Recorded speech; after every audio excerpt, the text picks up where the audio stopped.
Thank you for tuning in to this edition of Community Insider. We are going to be talking with the grandchildren of Sam Grissom that once owned a store right beside what is now Rock Island Market. We're also going to talk about the floating swimming pool that used to be down here in Rock Island. That and more to come right here on Community Insider. Yeah, just about, I guess it'll be roughly a mile, maybe a little over a mile from here as you go down to the river. Papa Grissom owned and operated a boathouse and a floating swimming pool.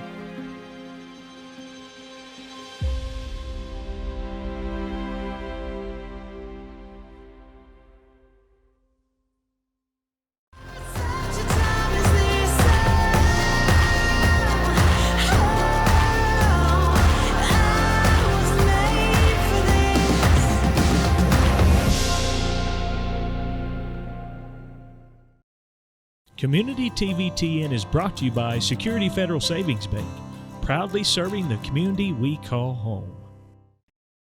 Grace Family Pharmacy announces new medication packaging service. It provides a simpler, safer medication experience through convenient, personalized packaging using the latest in pharmacy robotics. We're located at 357 West Main Street. Our phone number is 931-473-6418. McMinnville, you're a great place to be. McMinnville, Tennessee. The My Usage app is a way to conveniently pay online, anytime, day or night. You can also come by any Caney Fork Electric office and sign up for the prepay option available using the My Usage app. Know exactly how much electricity is used each day and the cost. Best of all, no monthly bill. You can set up email or text alerts, keep track of your usage, and pay your bill, all with the My Usage app from Caney Fork. Caney Fork Electric, keeping you informed. Community Network Productions takes you inside each community with local interest stories, local music artists, and information. With each show, the focus is the people and our beautiful community. With our creative team, we customize unique show ideas with our friends in the community. Our focus is you. See each of our shows on all social media, including Facebook, Instagram, and at our website at www.communitytvtn.com.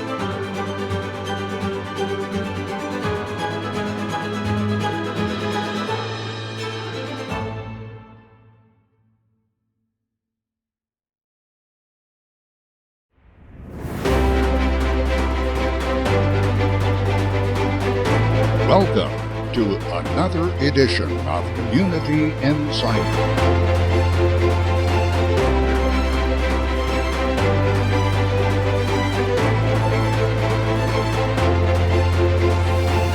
Join us as we travel Middle Tennessee, uncovering history and experiencing the adventure of unique stories and events coming to you inside your community.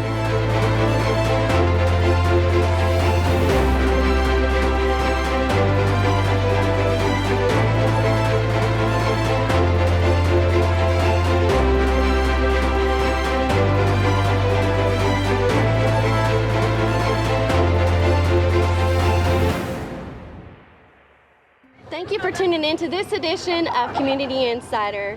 With me are the grandchildren of Sam Grissom. What was the name of the original store that was here? Grissom Brothers. Grissom Brothers was the name.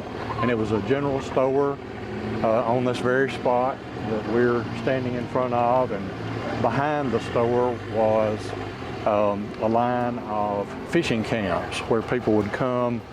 A lot of people from Nashville and that area would come and rent these camps and then go fishing down at the river. All right, we have a couple of keys here that went to the fishing camps that were located behind Grissom Brothers store building here, the general store that Papa Grissom ran. And this one happens to be to camp number 20. This one was camp number 6. It's hard to make out there, but we have 2 keys to those fishing camp that were behind the store. And Papa Grissom would allow them to stay here at some cost, and then he would sell fishing tackle, worms, minnows, had cane poles if they didn't bring their own pole, and so we were right on that location. That's amazing. So this is where y'all also gathered at Christmas time? Right, yeah, the house is just in the background here, and this is where all the family came to celebrate really all the holidays, Thanksgiving, Christmas. Even made some up. Easter, yeah. We had some marvelous Easter egg hunts here. I was never really that good at hunting Easter eggs, but we enjoyed it together. Can y'all tell me about the floating swimming pool that you guys took part in? Sure. Yeah, just about, I guess it'll be roughly a mile, maybe a little over a mile from here as you go down to the river. Papa Grissom owned and operated a boathouse and a floating swimming pool. People could tie their boats up at that location. They could get gas. There were things to eat, had all kind of candy, ice cream, cold drinks. There were 2 levels to that location, and in that location there would be like a ping pong table, bumper pool.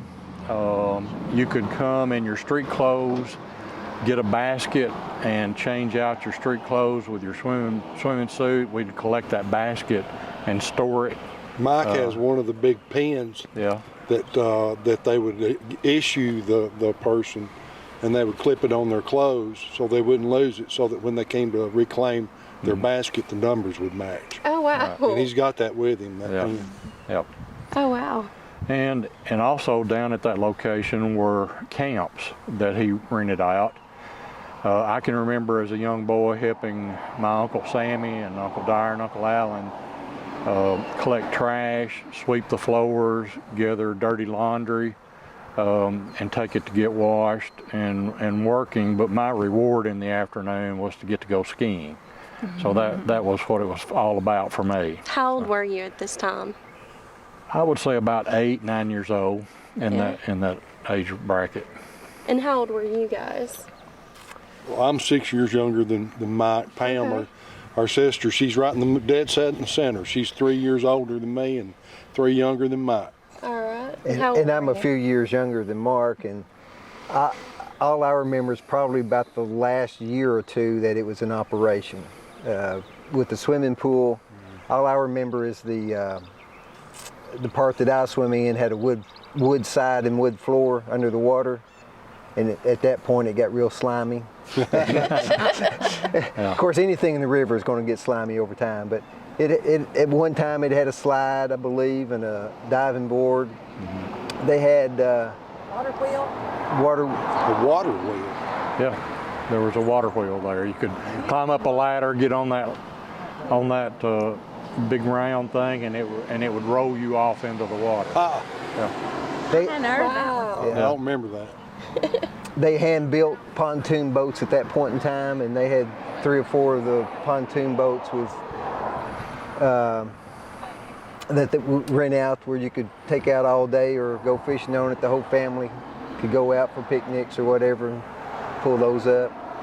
What were those suicide boats that they used to run on the river? I've seen pictures of Dyer and Allen, and it looked like a long board with a motor tied to it. Yeah, flat bottom boat. And they just raced. A fishing boat. But no, it wasn't a fishing boat. Well, not a. This was like a redneck version of a cigarette boat. Oh, okay.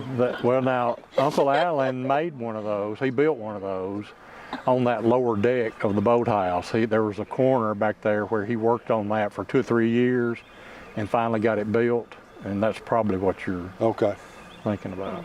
There wasn't no fishing on this. If you went to set your hook, you was flipping out. Yeah, that's right.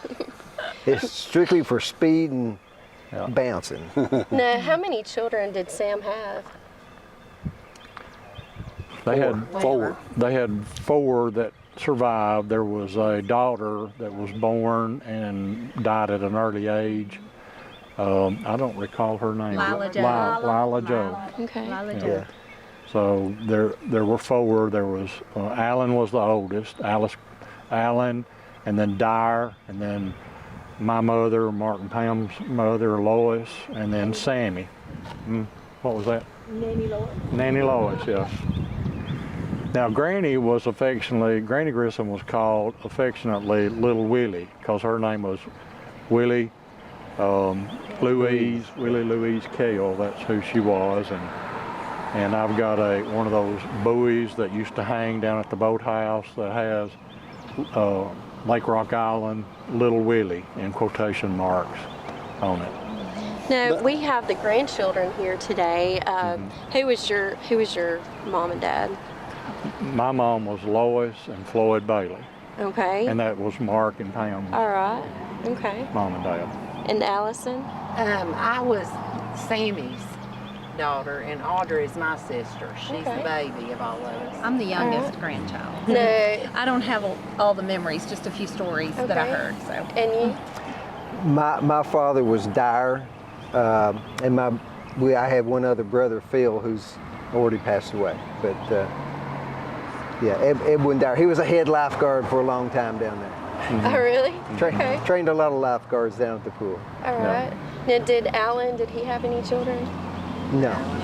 There were not. He had no children. No. He had all of us. He had all of us. Yeah, he had all of us. And that was probably enough for him. Alan helped run the boat dock down there, right? They all did. They all did at some point. Yeah. All right. And the general store and the restaurant that was attached to it on this side over here, there was a restaurant that ran back along the length of the building, and they all grew up working in that. And then of course the fish camps, and I think then the Corps of Engineer guys also stay in these rooms or in these camps right around here. They probably did. Or did they stay down on the river on those camps that I'm not sure, Mark. I'm not sure. I think they did both, depending on what was available at the time. So your memories of the floating swimming pool, can you tell me any fun stories? My first memory of that is when I got thrown off of it to learn how to swim. Yeah. Do or die. Do or die. Now that sounds like Uncle Alan. That's the way I learned how to ski. He was the first one that showed me or taught me. He didn't show me. He said, jump in the water out of the boat, and I did, because you always did exactly what he said do. Yeah. And then he pitched the skis out there, and he said, now put them on. And don't take too long. Yeah, and if you were piddling around, he said, do you need me to come in there and put them on you?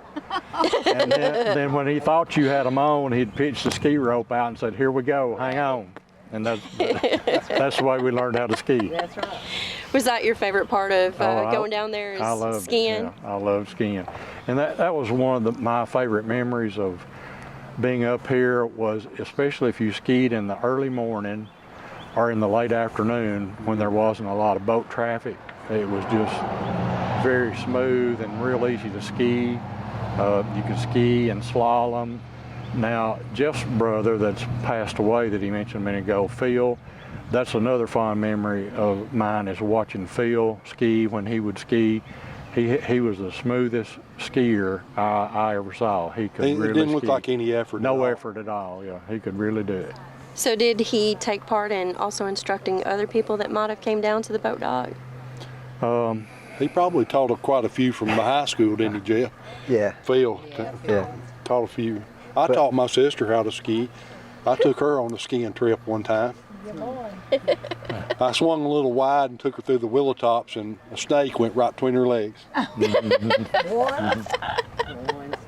But back when the swimming pool was in operation, they did teach people who wanted to learn how to ski and stuff, because I remember some shirts being made up, because they made us versions as we got older, like the Rock Island Swim and Ski Club. Yeah. And they said that was a drawback from earlier days when they used to do that. So Sammy, tell me about Sammy. Well, he was the baby of the family, and I'm the baby of all the cousins. So all this was gone by the time I came along. So all I have is pictures and some stories and things like that. But I have fun stories from Mike telling me how he followed my dad around and he would take him skiing, and The grandfather was Samuel. Okay. And then Samuel Audra. Samuel Audra, and my name is Audra. So I was named after him, but that's unfortunately he sweet. had already passed away by the time I was born. He passed in Just right 70, before I was born in 1970. 72. So. Where did you grow up at? Chattanooga. Chattanooga. All right, and this is your sister down here, right? Yeah. Where did you grow up? Chattanooga. Audra and I lived in Chattanooga, Okay. and we would come to Rock Island, you know, every time there was a holiday. And 4th of July. yeah, at 4th of July lake. time, and we'd spend a week here and then a week down on the lake, and things like that. Daddy just always told us stories about his main job when he was little was he had to come outside and pick up paper that people had thrown out the window. Yeah. And to this day, Audra and I, all of our kids, I mean, if anybody throws paper down, they're gonna hear it from us because he had us picking paper when we were kids too. If it was that, you know, but that was his thing. He had to pick up paper, and then he'd walk over to the cabins and have to clean those up in the mornings. And that's what I helped with. Yeah, and Mike would go with him and help him. So. All right. And he liked to jump off the bridge down at the lake and right by the swimming pool thing and holler at his brothers and say, "Look at me," try to get attention. So that's all we know. Yeah. This is a black and white photo of the floating dock. This is a lifeguard certificate that was given to my Uncle Sammy Grissom when he passed the life-saving certificate, and it's interesting to note that Uncle Dyer was the one who awarded him that certificate. He taught life-saving. Who was your father and your mother? Floyd Bailey, and my mother was Lois. She was one of the 4 children. All right. Was she the only girl of the group? Yes. She was the only girl. What was that like for her? Did she ever tell you stories about it? Well, she fit right in. She's a lot like my sister Pam. Pam grew up with me and Mark, and Pam could arm wrestle any boy on the street, out play ping pong or bumper pool or whatever she could. She held her own, and my mom was just exactly like that. You didn't mess with Granny Grissom, you didn't mess with Lois Bailey, and you didn't mess with Pam. Pam didn't even have to do anything. She just evil-eyed you. Yeah. You knew you were messing up. That's right. Do you want to tell us about your experience growing up here? My grandfather kept everything neat and clean and pristine. And, I mean, he got down on all the blades of the grass around the sidewalks. Perfect. And you got to help him. It's not a job. You got a job. But now he fed you good. You never wanted for any food. And he would tell you when you get through, anything you want out of this store, it's yours. Yeah. And one of the lessons I learned from him was always eat your dessert first. He said if you're going to get full eating dessert, so eat that first. In the store building itself, Papa had these reminders of Rock Island, advertisement for Rock Island to remind people of the beauty of the place here. He had sayings that he made up and would stamp those on hickory wood, and they would be in the store. People could pick those up and purchase them if they wanted one. Now, Allison, there's a picture of you with your granny. That's right. Whenever the store was being dismantled. Do you remember that?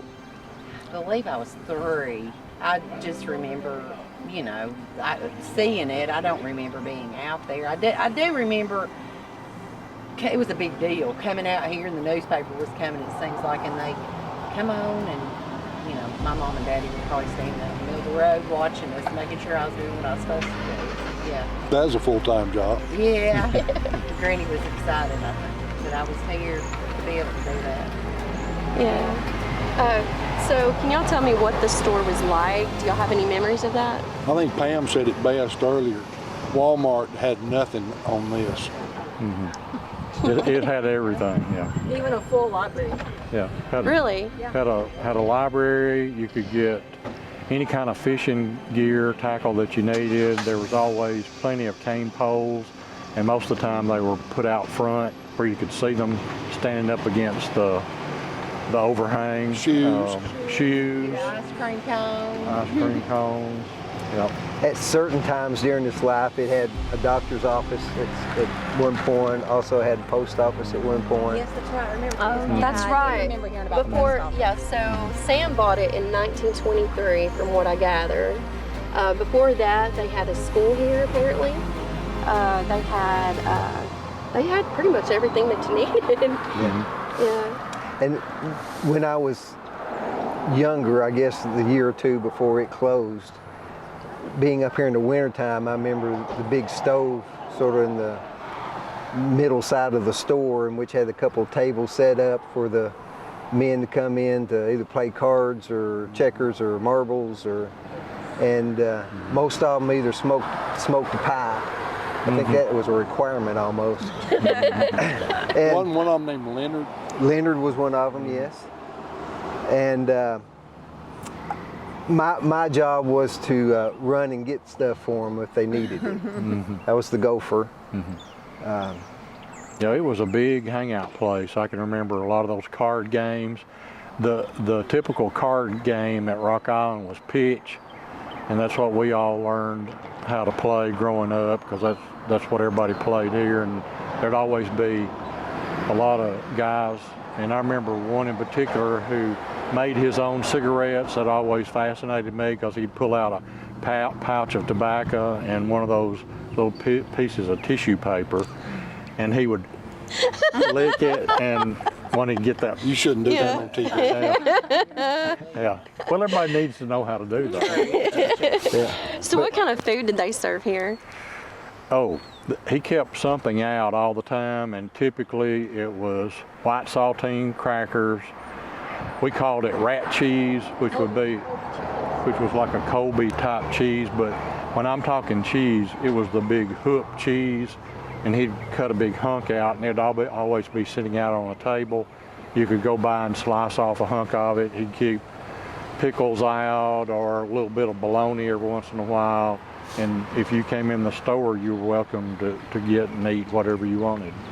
Wow. And if That's you didn't amazing. have any money to buy your groceries, you just grabbed a paper sack, and you wrote the amount down, wrote your name down, tore that piece of paper sack off, and stuck it on with a pin. On the wall. Yeah. That's IOU. That's Yeah. pretty cool. And if you were a regular at the store and he got tired and wanted to go take a nap, he'd put you in charge of the store and he'd go take a nap. That's right. And that's exactly right. Oh my goodness. So back to the boat dock and the floating swimming pool. How long did that exist? Do you remember? Well, I know my mom eyed my future dad, well, when Mom was in high school, which would have been around early 50s, 49, 50, 51 time frame. She was up at the swimming pool and saw my dad swinging blade in the weeds, and kept an eye on him until they got married. So, so it was a hangout late Dyer was a big 40s and strapping 50s. man. Yeah. He was stout. I mean, people from Knoxville to Chattanooga to Nashville would come in, especially the summer times. The H.G. Hill family that owned the grocery stores that built 2 big houses up here real close to where the swimming area was. Most of that closed down probably around probably between 68 and 70. Mm-hmm. That sounds about right. Yeah. And it was really, a really busy place. I can remember being up here, helping Papa Grissom in the store doing whatever, and there would be, at any one time, 7 or 8 vehicles parked out here in front, and a lot of them would have their boats behind them getting ready to head down to the river. So this would be probably their first stop, to stop here and get their bait and tackle and that type of stuff, get their cans filled up. to operate the boat with gas and then head on down to the river.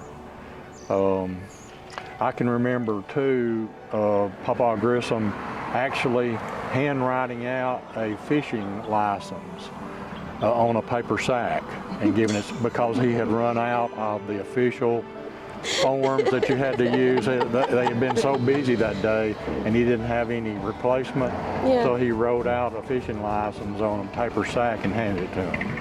Now, how did you get down to the actual boat dock? Was the only way to get down to it by boat, or could you actually drive to it? The swimming pool? Yeah. There was a walkway landside to get there from the cabin area that you could, some of it was steps, some of it was natural rock stuff to get down to it. And from the back side of the boathouse, which was 2 stories, there were steps. So if you were in the boathouse, you could easily go down the steps and then get on the dock down there. Do you know what road it is where you would be able to access that? Do y'all remember it all? I don't know. It was just, to me, it was the main road that took you down to the dam, and then the boat ramp was on the right, and then immediately after that was the boathouse and the swimming pool. I see. Okay. Where the new bridge has been built, yes, on this end of it, it's sitting on part of where the boathouse would have been. So it was built right on the edge. This is a postcard that Papa Grissom had that people could get, and it has a picture of the boathouse, the bridge that went across from the boathouse to where the dam side is, and right in here would be where the floating dock would be, and people could tie their boats up and get gas for their boats and so on. It's built on stilts, and Uncle Dyer, that was one of his responsibilities, was to be sure everything stayed intact underneath. He was the engineer and builder, so that was one of his responsibilities, was to be sure.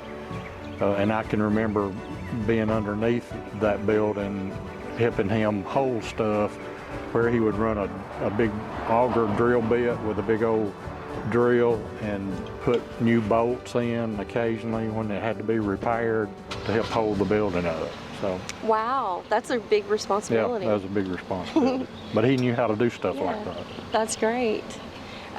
So in response to everyone here, I'm so glad that the grandchildren can join us today to tell their story from home.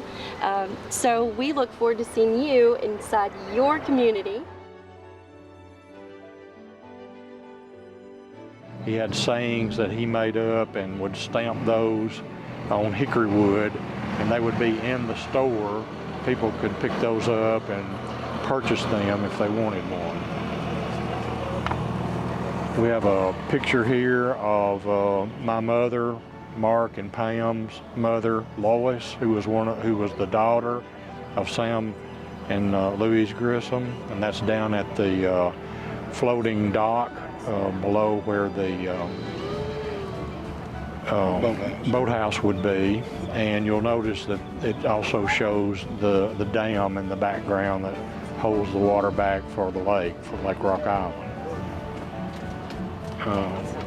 This is a postcard that Papa Grissom had that people could get, and it has a picture of the boathouse, the bridge that went across from the boathouse to where the dam side is, and right in here would be where the floating dock would be, and people could tie their boats up and get gas for their boats and so on.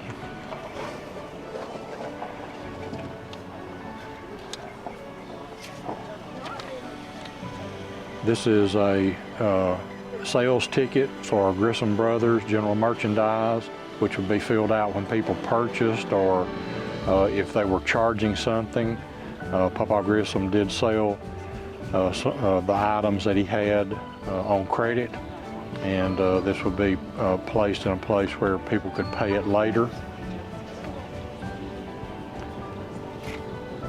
This is a black and white photo of the floating dock. What else, guys, do I need to show? This is a lifeguard certificate that was given to my Uncle Sammy Grissom when he passed the life-saving certificate, and it's interesting to note that Uncle Dyer was the one who awarded him that certificate.